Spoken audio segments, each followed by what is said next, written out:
இந்தியாவில் தற்போது மக்களவை தேர்தல் நடந்து வருகிறது.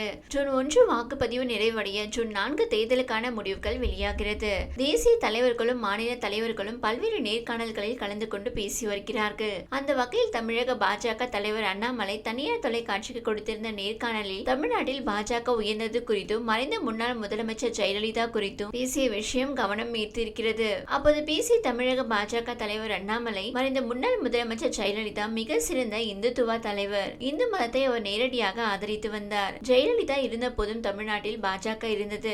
ஆனாலும் இந்து மதத்தினர் ஆதரவு ஜெயலலிதாவிற்கே கிடைத்து வந்தது. இந்து மத மக்களுக்காகவும் இந்து மதத்தின் வளர்ச்சிக்காகவும் பல சிறப்பான நலத்திட்டங்களை செயல்படுத்தியவர் ஜெயலலிதா. பல்வேறு அரசியல் கட்சி தலைவர்களும் அயோத்தி ராமர் கோவிலின் கட்டுமானத்திற்கு எதிர்ப்பு தெரிவித்தனர். அப்போதும் வெளிப்படையாக அயோத்தி ராமர் கோவிலுக்கு தனது ஆதரவை தெரிவித்தவர் ஜெயலலிதா. மேலும் தமிழ்நாட்டில் மதசார்பற்ற தடுப்பு சட்டத்தையும் அவர் அமல்படுத்தினார். தனது சம்பளத்தை கோவில்களுக்கு நன்கொடையாக கொடுத்திருந்தார். கோவில் நகரமான ஸ்ரீரங்கத்தில் அவர் போட்டியிட்டார். கோவில்களை புனரமைத்து சீரமைப்பு பணிகளையும் அவர் மேற்கொண்டுள்ளார். யானைகளை நன்கொடையாக வழங்குவது என பல்வேறு செயல்களை அவர் செய்திருக்கிறார். ஜெயலலிதாவின் இது போன்ற பல செயல்கள் மூலம் அவருடைய இந்து மத பற்றி தெளிவாக புரிந்து கொள்ளலாம். ஆனால் ஜெயலலிதாவின் மறைவிற்கு பிறகு அதிமுக இந்த கொள்கையை கைவிட்டுவிட்டது. அந்த வகையில் தமிழகத்தில் உள்ள இந்துத்துவ கொள்கைக்கு ஏற்பட்டுள்ள வெற்றிடத்தை பாஜக நிரப்பியது. இதனாலேயே அனைத்து தரப்பு மக்களும் பாஜகவை ஆதரிக்கிறார்கள் என்றார் அண்ணாமலை. தொடர்ந்து பேசிய அண்ணாமலை மக்களவை தேர்தல் குறித்தும் பேசினார். இந்த தேர்தலில் பாஜகவின் 100% இரட்டை இலக்கமாக மாறும் என்றும், தமிழகத்தில் பாஜக மற்ற கட்சியின் தயவு இல்லாமல் இருக்க முடியும் எனவும் பேசினார். மூன்றாவது பெரிய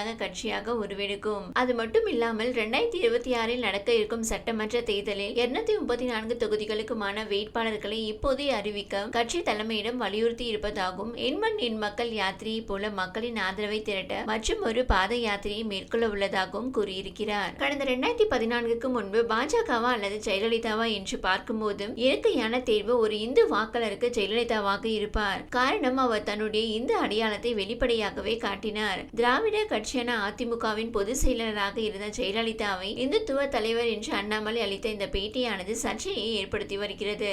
சிறுபான்மையினர் வாக்குகளை பெறுவதற்காக படாத பாடுபட்டு வரும் எடப்பாடி பழனிசாமி தலைமையிலான அதிமுக இதற்கு என்ன பதிலடி தரப்போகிறது என்று தெரியவில்லை. மேலும் தொடர்ந்து பேசிய அண்ணாமலை, பிரதமர் மோடி 75 வயது அடைந்தவுடன் பதவியிலிருந்து விலகி அமித்ஷாவை பிரதமர் பதவியில் இருப்பார் என விமர்சனங்கள் எழுந்து வருகிறது. இது குறித்து பேசிய அண்ணாமலை, இந்த பேச்சு தேவையில்லாதது. உடல் தகுதி, கடின உழைப்பு, மக்களிடையே செல்வாக்கு என அனைத்தையும் கொண்டிருப்பவர் பிரதமர் மோடி. அவரை விட வயதில் இளையவர்களான ராகுல் காந்தி, அரவிந்த் கெஜ்ரிவால் ஆகியோரை விட 3 மடங்கு அதிக திறன்களை பிரதமர் மோடி கொண்டிருப்பதாகவும் பேசினார் அண்ணாமலை. மேலும் மோடிக்கு பின் யார் என்பது பற்றி பேச வேண்டுமானால் 2029க்கு பின் பார்ப்போம் எனவும் பேசியிருக்கிறார். கிரிக்கெட் வீரர் தோனிக்கு அடுத்த ஆண்டு 43 வயதாகிறது. ஆனாலும் அவருக்கு இணையாக வேகமாக ஓடக்கூடியவர்கள் யாரும் இல்லை.